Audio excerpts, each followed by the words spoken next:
In today's video, I'm going to teach you how to build a bot and publish it to Slack. We'll begin by creating a brand new app in the Slack developer portal. Open your desktop browser and go to the Slack API apps page. Once you're there, click the button to create a new app, then choose the option to build it from scratch. Enter a clear and recognizable app name so it's easy to identify later, especially if you plan to manage multiple internal tools. After that, open the workspace dropdown and select the Slack workspace where you have the right permissions to install and manage apps, then create the app. Once the app exists, the next step is to give your bot the correct permissions. In the left sidebar, go to OAuth and permissions. Scroll until you find the bot token scope section. This is where you define exactly what the bot is allowed to do. Add the chat. Write scope so your bot can post messages into Slack channels. Add channels, read so it can access public channel information.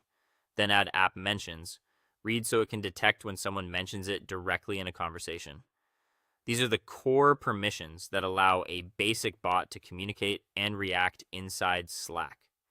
After the scopes are in place, scroll back to the top of the same page and install the app to your workspace. Slack will show an authorization screen where you review the requested access and approve it. When the page refreshes, you'll see the bot user OAuth token. Copy that token and store it securely in your backend environment configuration.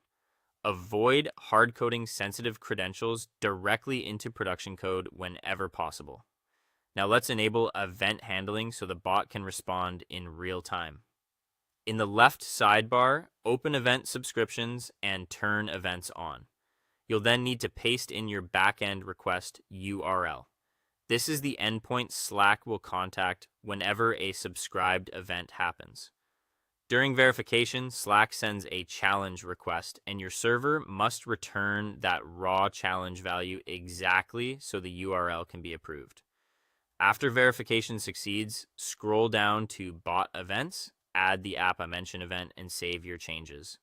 Finally, connect everything in Python. In your project environment, install the Slack SDK using pape. Then create a script that loads your bot token from an environment variable, initializes a web client, and defines a function to post a message to a Slack channel.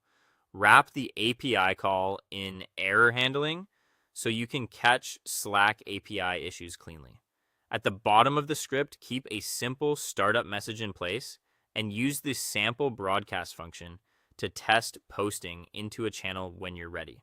With that, your Slack bot is created, permissioned, connected, and ready for live testing in your workspace.